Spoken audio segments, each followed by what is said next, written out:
हे बघा किती छान कांद्याची पात आली आहे. हिला 25 दिवस लागलेत. घरच्या घरी कांद्याची पात कशी तयार करायची हे बघा. एकदम छान उगवली हिरवीगार अशी. आपल्याला घरच्या घरी सॅलेड साठी पाहिजे नसती का कांद्याची पात, भाजीसाठी पाहिजे नसती, मुलांच्या टिफिन साठी सुद्धा लागती कांद्याची पात. आपल्याला कधी कधी चायनीज बनवायला थोडीशी पात लागते, तर आपल्याला बाजारातून थोडीशी आणता येत नाही, तर आपण ही अशा पद्धतीने कांद्याची पात पिकवू शकतो घरातल्या घरात. तर ती कशी पिकवायची ती बघूया आपण आता. हे बघा, आपल्याला घरच्या घरी कुंडीत पात तयार करायची कांद्याची. आपल्याला चायनीज साठी किंवा पिठलं भाकरी करण्यासाठी घरच्या घरी कशी पात तयार करायची, किंवा आपण कांद्याची भाजी पण करू शकतो पाथीची. आपल्याला थोडक्यात कधी कधी पात लागत असते एखादे 2 ठोम, तर आपण घरीच आहे ना कुंडीत मी याची पात तयार करणार आहे. तर ती कशी तयार करायची ती बघूया आपण आता. आता मी एक टोपलं घेणार आहे.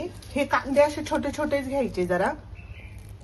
हे बघा असे छोटे. ह्या दिवसात आहे ना, पावसाळ्याच्या दिवसात आहे ना, हे गावठी कांदा आहे, याला पटकन मोड येतो, म्हणून असे छोटे छोटे कांदे बघून घ्यायचे. आणि याला थोडस असा कट मारायचा आहे. कट मारला ना का पटकन कांदा फुटायला मदत होते.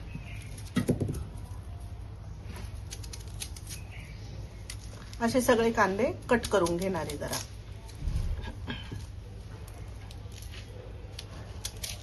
असं फक्त मी हे सगळ्या कांद्यांचे असे पुढचं टोक काढून घेतले. मागचं तसंच ठेवायचंय, पुढचं काढायचंय फक्त. याने काय होतं, कांद्याची पात आहे ना अशी छान येते. असं झुपका तयार होतो कांद्याचा, म्हणून पुढचं टोक थोडंसं कापायचं आणि पटकन उगते. आता मी माती भरून घेणार आहे टोपली. काय होतं, टोपली घेतली मी जाळीची. याच्यात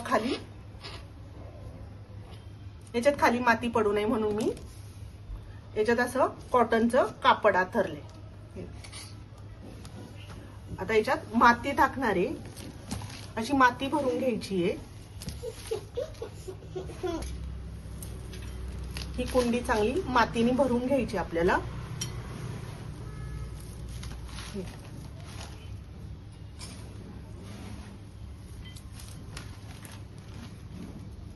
याच्यात थोडंसं शेणखत घालायचं, किंवा गांडूळ खत असेल तर गांडूळ खत घाला.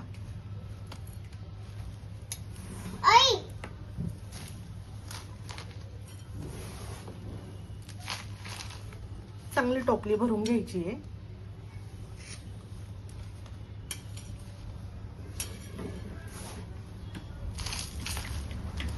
आता याच्यात आपण कांदे लावणार आहे.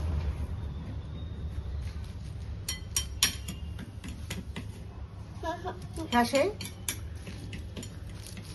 सगळे गोल गोल गोल गोल कांदे लावून घ्यायचे.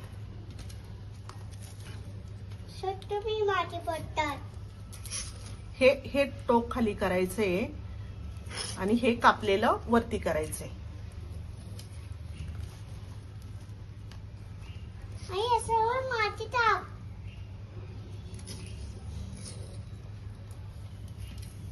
आता हे सगळे कांदे मी असे गोल गोल गोल गोल लावून घेतले.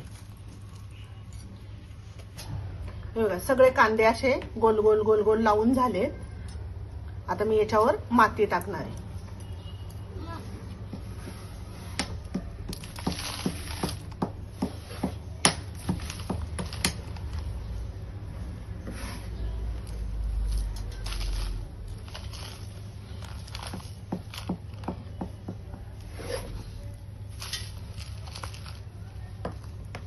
ही माती अशी भरून घेतली सगळी टोपलीमध्ये.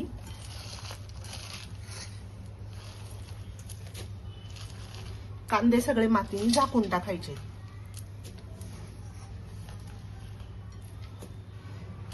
थोडीशी जास्त झालेली माती काढते जरा. जास्त मजा पाहिजे.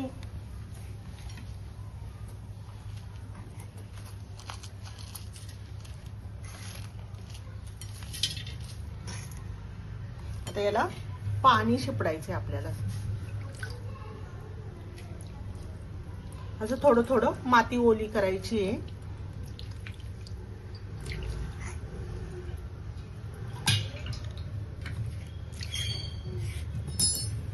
सगळ्या बाजूनी चांगली माती ओली करून घ्यायची एकदा. मग रोज थोडं थोडं, जरा सुकली का माती थोडं थोडं पाणी घालायचंय.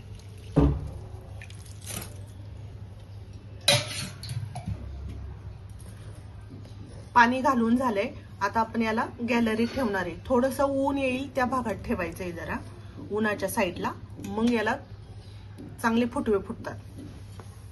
ठेवून दिले इथं, ऊन येतं चांगलं आमचं, म्हणून मी आता इथं गॅलरीत ठेवून दिले. आणि याला रोज थोडं थोडं पाणी घालायचंय. ही कांद्याची पात 8 दिवसाची झाली. हे बघा, 8 दिवसात इतकी छान उगली मस्त. हे इकडं अजून कोंब उगायचे राहिलेत. काही कांदे कोंब उगायचे राहिलेत ह्या बाजूला. इकडं असे छोटे छोटे आलेत. ह्या बाजूला राहिलेत अजून. हे आता 4-5 दिवसात चांगले वरती येतील. आणि हे जे आलेत हे पहिले सुरुवातीचे, हे छान उगलेत असे. हे आता याला आपण पाणी घालणार आहे थोडंसं. आणि हे मी ना कुंडी ही याच्यामध्ये ठेवली, गॅलरीतच ठेवली. थोडीशी उन्हाच्या दिशेला ठेवायची जरा. याला आपण असंच थोडं थोडं असं पाणी घालणार आहे. मी याला असं अधूनमधून सारखं हाताने अशाच पद्धतीने पाणी घालते, ग्लासाने.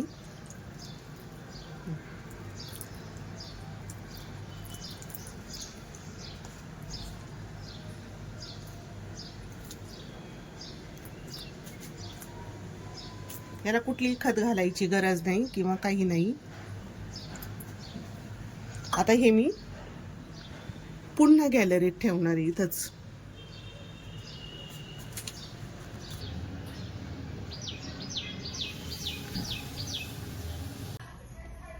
आता हिला आपण हार्वेस्टिंग करणार आहे हिची. आता चांगली लांब लांब झालेली पात आहे ही.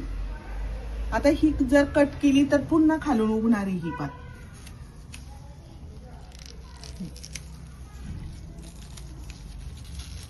ही अशी खालची कट करून घ्यायची कांद्या सगळं.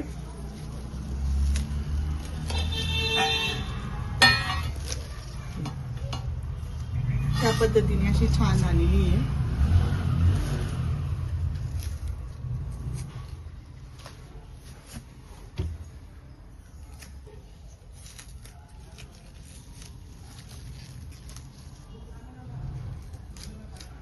घरच्या घरी सहज आपल्याला भाजी मिळणारी आहे कांद्याची पात.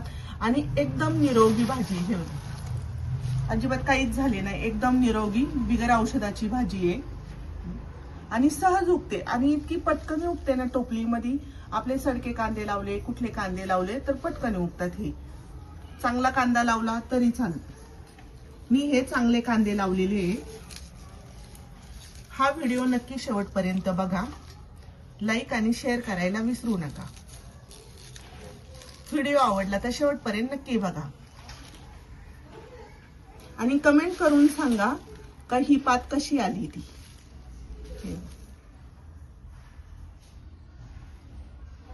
नक्की कमेंट करा ह्या पात कशी आली, तुम्हाला कशी वाटते ही पात. घरच्या घरी कांद्याची पात कशी तयार करायची ती बघली.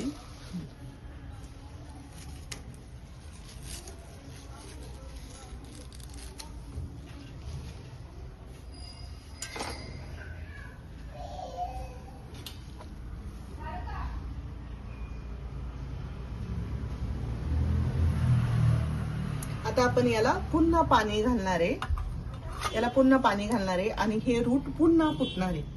म्हणजे पुन्हा एकदा आपल्याला भाजी खायला मिळणार आहे याची.